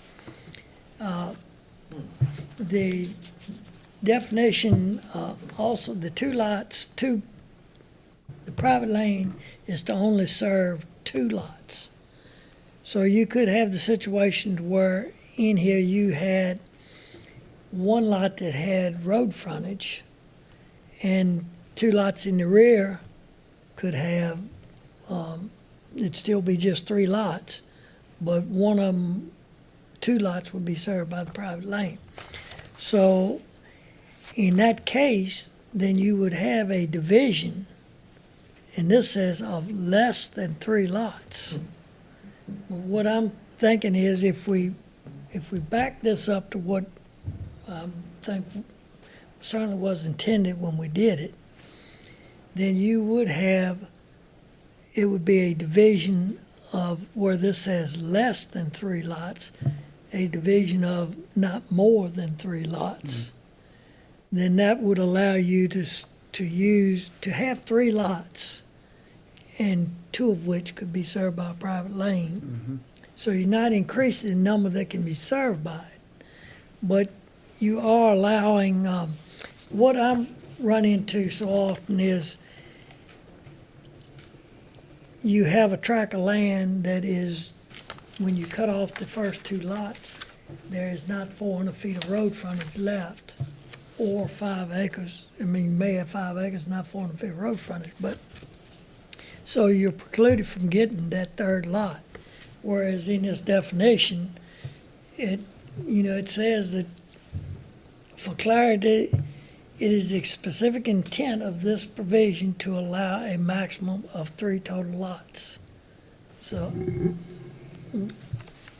what I would like to see, and maybe it can be addressed in this public hearing, I don't know whether it can be added or not, but is to look at that definition of parent parcel and take out the part where you have to have, the residual piece has to have 400 feet of frontage, or 5 acres. What I'm trying to get back is for that division survey to be able to have 3 lots. And if that's allowed, then this definition of the private lane that you're looking at should, I keep losing it, oh, here it is. Private lanes, lots accessed by roads in divisions where it says of less than 3 lots, change that to divisions not more than 3 lots. It could still only serve 2 lots, the private lane. But if you had a division survey that had 3 lots, it would still be allowed. And I run into this real often, and I know how the definition of the residual parcel got in there, and that was so that you didn't have to survey that part. If you had 400 feet of frontage and 5 acres, you didn't have to survey it. But it has turned into a situation where you don't get 3 lots. In many cases, if you don't have enough to get that residual piece, you only get 2 lots, without it becoming a subdivision. And I know for a fact that's not what was intended. Mr. Dickerson? Question for Mr. Bartlett. So if it's parcel 25 and you're creating 25A and 25B and your residual's 25, 25A and B would be served by the private road and 25 would still have its own driveway to access it. Yeah, if you had enough frontage where that parcel had 400 feet of frontage and 5 acres, then you could do a division survey with 2 lots, and that bigger parcel could be a residual lot that wouldn't even have to be surveyed. But the idea was that if you had the 400 feet of frontage and 5 acres, number one, you didn't have to survey it, but you also didn't have to do road dedication. You don't have to do the road dedication across the 2 lots. Right. But in that case, your division is still only of 2 lots. And if you had, say, a 12-acre parcel or something, or even that piece, if that 25 acres doesn't have 400 feet of road frontage, then it would have to be a subdivision. And that's the problem that I run into with it. It's because of the 400 feet of frontage, which in a lot of cases you don't have. I mean, you could access it, but if you don't have that 400 feet of frontage and 5 acres, it becomes a subdivision, which then you got to go through all of the normal subdivision, that type of stuff, which I know wasn't, when we did this thing, that wasn't the way we intended. The division survey was supposed to sort of take the place of the minor subdivision. And you still have to do the road dedication. You do all of that. But the way this is written, that if we change this to where you could get 3 lots on a parent parcel, and it'd be a division survey, then this definition wouldn't jive with that, because this says divisions of less than 3 lots. Right. So I'm thinking, if we change this, then this would need to say lots accessed by roads in subdivisions of not more than 3 lots. 3 lots or less. Yeah. Yeah, you could say 3 lots or less, but anyway, just so that you could get what even the definition says in there for clarity, you were supposed to be able to get 3 lots. And Does that residual have to meet the minimum road frontage? the residual, according to this, has to be 400 feet of frontage and 5 acres. And that's where we came up with that, was that if you had that, you didn't have to survey the residual part. And that came about because if somebody had a 100-acre farm and they wanted to cut off 2 lots to keep going down on the road. So you could do that, and then, first 2 lots could take up 400 feet.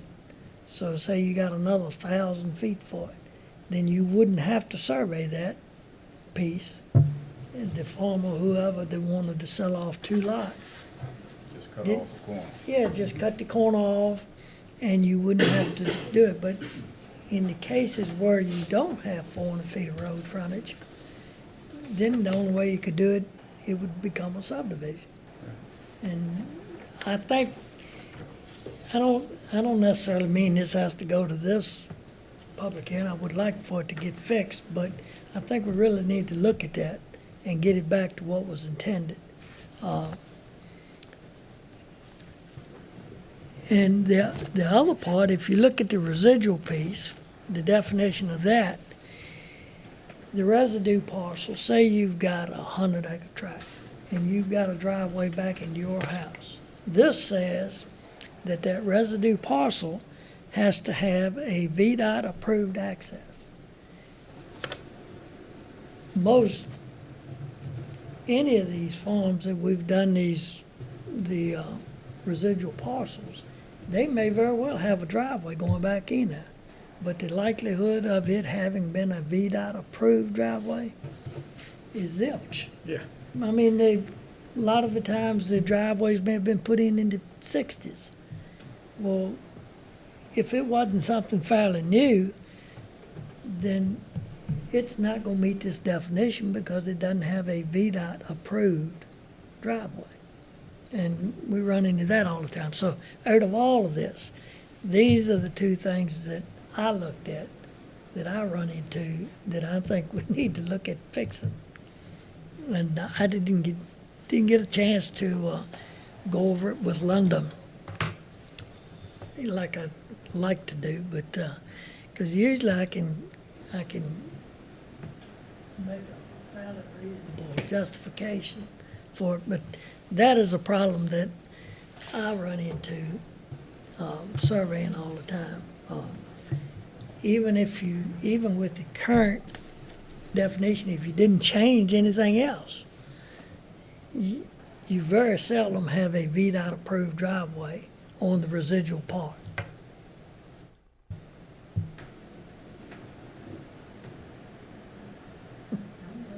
I'm a little surprised that's in there Yeah, myself. I'm surprised residual has to have anything like that required. I mean, that's existing. Well, it Unless you was change his only, access. the only reason for that was if you had that 400 feet of frontage and 5 acres, then you didn't even have to survey it. It was sort of an exemption, but then it kind of got worded into, it went from an exemption to a requirement. And that's the part I think we need to fix. We need copies of that, Mr. Barber. Yeah, so we can look at that. With that, we just, division, subdivision, residue parcel, we would all have to, and parent parcel, we'd all have to go in and change each of those definitions to make sure they all are corresponding. It just hasn't been done since we did the rewrite, which Jeff said wasn't a rewrite. But Yeah. I think he did a great job at what he did. But it's just like every time we tackle one of these things, you Fix one thing, create two more problems. That's right. and I am really brought it up very much because I didn't want to go back into. I figured, well, I bring that up and we'll mess up. Who something knows else. where that'll go? Yeah. So, but there are two things out of all of this that I really think needs to be looked at. And I waited until almost 7 o'clock. That's okay. We were in the last part of the discussion.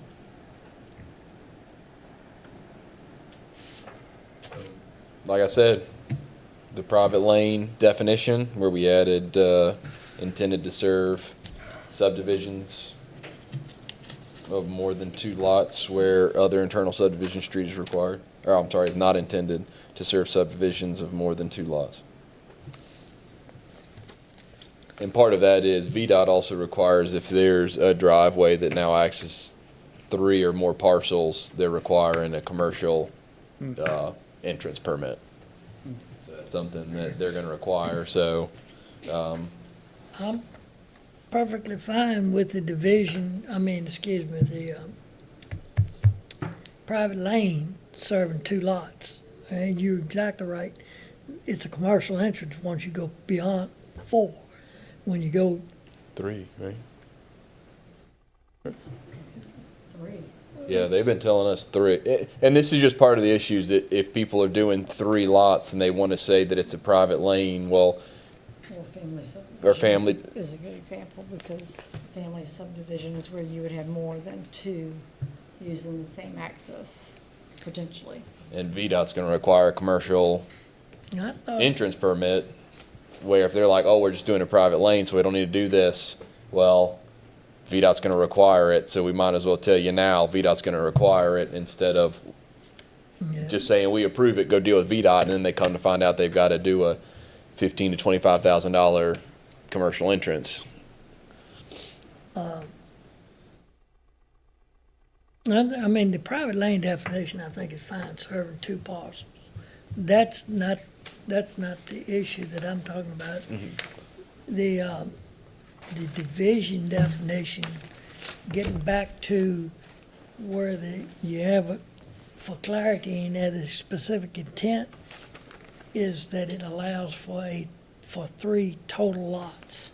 And so if you don't have, 400 feet of frontage and 5 acres or more in that last lot, you still should be able to get 3 lots out of it. Now, granted, only 2 if you need it. 2 can still only be served by the private lane. But So- that don't have, that's fine. I haven't had problems with that. It's those parcels that have to meet the 400 foot of frontage and 5 acres. And then, even if you have that, virtually none of them have a VDOT approved entrance.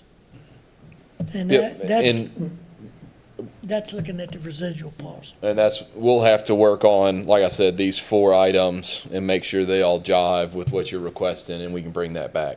Okay. And the last item that we've got in today's request was on the second to last page under Division 3, plat requirements and standards, specifically for private lanes, where we had included and H, where was, and then we struck subdivision roads and specifically had private lanes serving less than 3 lots be approved by the zoning administrator and shall meet the following minimum standards, and those minimum standards are staying the same. But this doesn't say serving less than 3 lots. At least what I'm reading, it says lots accessed by roads in divisions. Well, maybe that does say it. Yeah. I'm sorry, yes, on the top, you are correct, it does say in subdivisions. Or, I'm sorry, Well, in divisions, because we struck sub. And Yeah. then at the bottom is where I was mentioning, we struck subdivision roads and amended it to say private lanes serving less than 3 lots shall be approved by the zoning administrator. Yeah, that part's fine. It's just that if you have a division that could get 3 lots and still only 2 of them use the private lane, then, but the way this is written, it says lots accessed by roads in divisions of less than 3 lots, so it's kind of saying to me you couldn't have that 3rd lot. It should say 3 lots or less, look like. 3 lots or less, or not more than 3 lots, or something like that.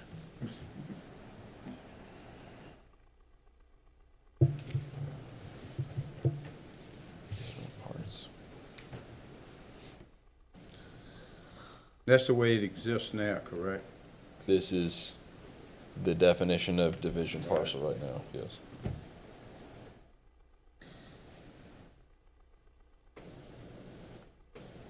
Yeah, so I mean, it looks like we're just gonna have to change terminology, because to me, to divide a parent parcel into no more than 2 additional parts means if you have the parent parcel and 2 additional parts, it would end up being 3.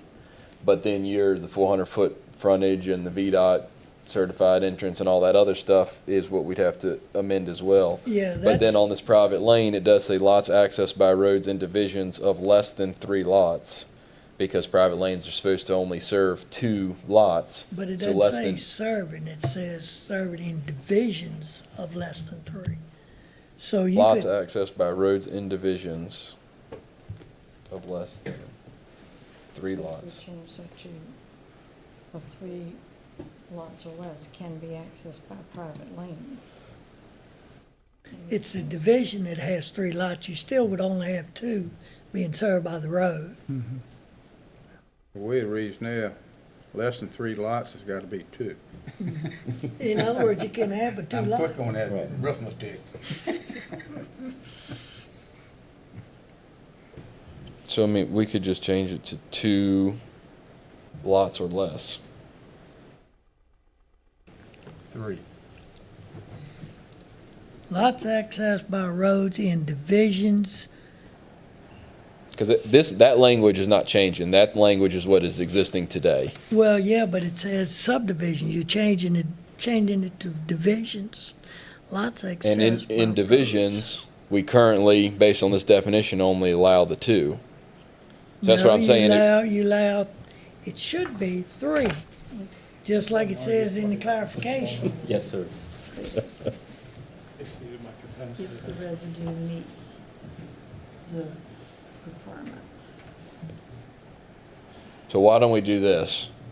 This item here, Division 3 plat requirements and standards, item 11, we will bring that one back with the division parcel, subdivision, residue parcel, parent parcel, all of that. The private lane, all of that stuff will have to come back as like a package together. Just because if we do one Address of it those all at changes, once. well, it's gonna have to run down. So then if we change one, the other ones are gonna be out of compliance, so we're gonna have to package it all together and bring it back. Yeah. But it sounds like we've got agreement on all the other ones, other than, so we'll work on the ag operation, and then we'll work on the Private lane. private lane, And division, subdivision, residue, parent, and, the other one you got in your notes. But yeah, so I think that's good, because we have just about everything should be addressed except for those 2 outstanding items. And we'll come back with some alternatives. Okay. Does that work? Yeah, it does. I mean- 701, thumbs up. Okay. Well, so the public hearing item will be before y'all in November. And then, that was the first item and stuff we went through. This item stuff, what we may end up doing, we've got a pretty heavy November meeting, so it might not be something, that we wanna do at the work session, just in case you guys want time for some of those applications. Is the part about what we've just talked about, the division parcel and the, The earliest that would be is December. Yeah. because Okay. We haven't even well, that's agreed what I on was that. asking, is this coming up in November? No. So, I got you. The first half stuff is coming up in November. We're gonna come back with options for the agriculture operation, as well as that last item for the private lane, because as Supervisor Barlow mentioned, with that private lane, if we change that definition, then it's the ripple of division and parent, and so we've got to go and do a whole package of all that stuff together, so we can bring that back. But for the work session in November, this probably won't come back up to allow, we've got Boxwood Barn application for a special occasion facility. There's a CUP for an on-demand concrete. That's Hollywood. And then there is a proposed amendment, which actually that's those items right there. So we've got 2 CUPs in addition to our ordinance amendment. So the work session will probably be for those 3 items in case you guys have any outstanding questions. And we'll bring this item back either at the December work session, or maybe we'll try and present it as unfinished business. You guys can review it and provide feedback, however you guys want to do it. I just know. Okay.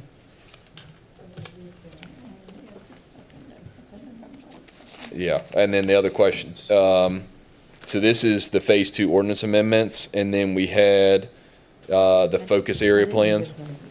Oh, yeah, why don't you go now? Before we walk away from Phase 2, I took a moment and looked through the accessory uses listed in an agricultural operation, and we have a matrix table line item and a definition for every one of them except agritourism activity.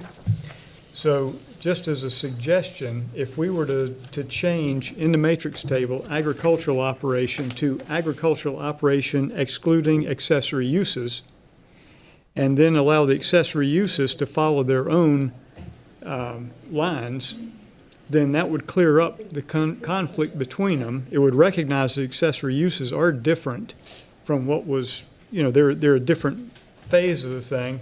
And we do have a definition for agritourism activity. It's a matter of putting in a matrix table line item for agritourism activity. So that would be the change, and then we no longer have conflicts across the board with everything. So that's just my quick suggestion for maybe resolving all of that and seeing how that looks. Okay. That's helpful. I hope so. We'll add it and send it out. Okay. Yep, so what you guys have in front of you today, the November meeting, we've got Oaks Solar has reapplied for solar generation facility. And then there's also one for an agriculture operation rezoning request. The November meeting for the work session, one of the questions we had, what do you guys want on it? Because we have the 3 public hearings, and then we have, of course, the new business, which is the resolution of appreciation for Mr. Weaver. And then we have an item for private road waiver request, an amended master plan for cut along. As they've gotten into it, they realize they want to amend their roads to private so they can control them a little bit better. So that's what they're requesting. And then we've got the 3 CUPs, but we also have the items we just went through tonight, the part 2 of the amendments. We have proffer discussion, and then we have the focus area plans are all items that we still need to discuss in some form or fashion. So don't know how you guys want to handle that.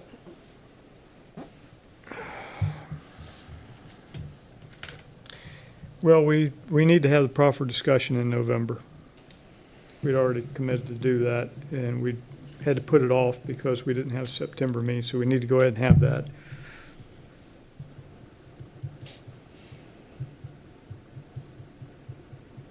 Yes, we can talk Phase 2 ordinance amendments. I'm not sure that's going to take as long.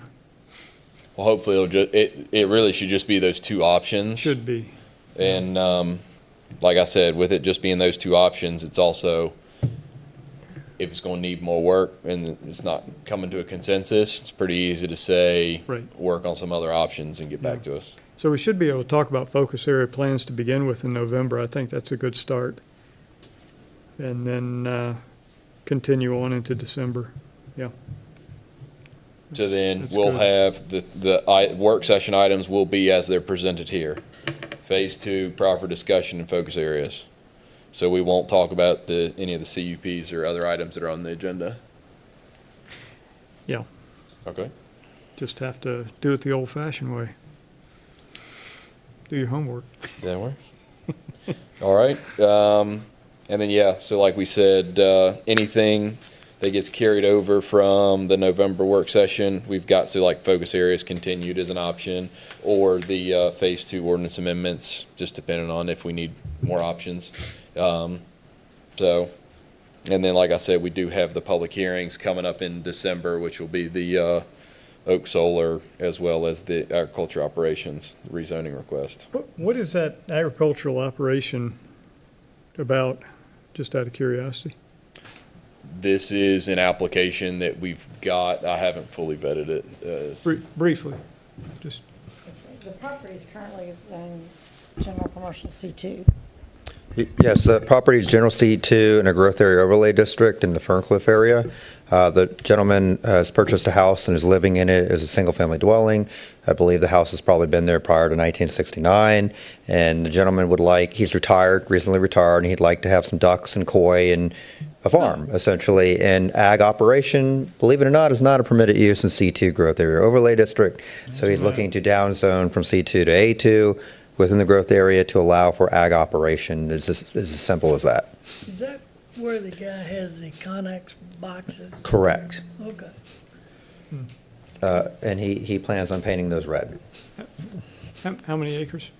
I don't know off the top of my hand, it's not many. Mr. Chairman. Mr. I'd Dickerson? request we have the Gordonsville and Zion Crossroad growth area discussions in December to allow y'all plenty of time to discuss the other areas while I'm not here in November. Ah, very well. That sounds like a good plan. So we did have a motion from Supervisor Jones to have the staff and planning commission to start reviewing growth area overlays, as well as some by right uses that are intensive, and maybe more intensive than we need based on the growth that we've seen since 2021. So that is something, just a report from the Board of Supervisors meeting that happened. So if it's okay with Planning Commission, I would like to try and move forward with the focus areas and see if we can get those taken care of before we amend the growth area.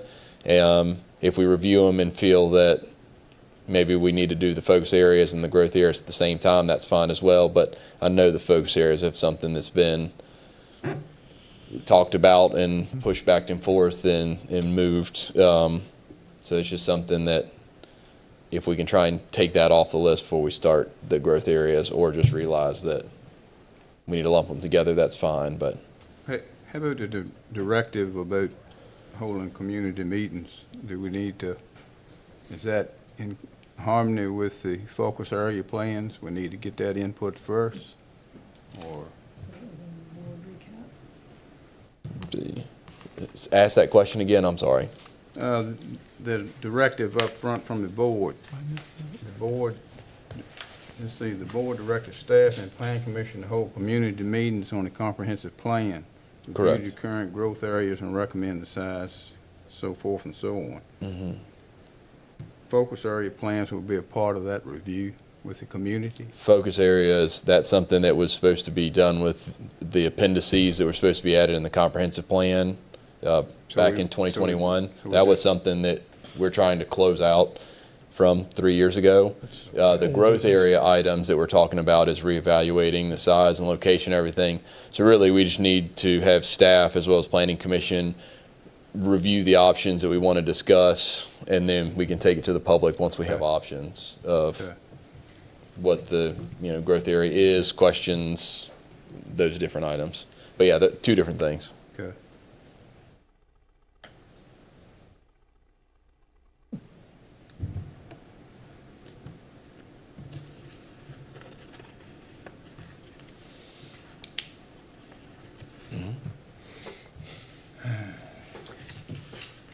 Any other discussion tonight?